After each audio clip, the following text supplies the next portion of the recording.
यमुना नदी के पुल पर किनारे आ चुके हैं। अब थोड़ी देर में आपको व्यू दिखाते हैं। बाढ़ देखो वो किनारे पे आ चुकी है,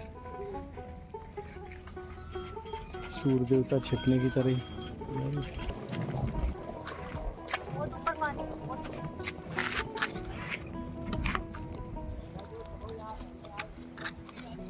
ऐसे इधर देखो, ऐसे घूमो, इधर फोन भी करो ऐसे।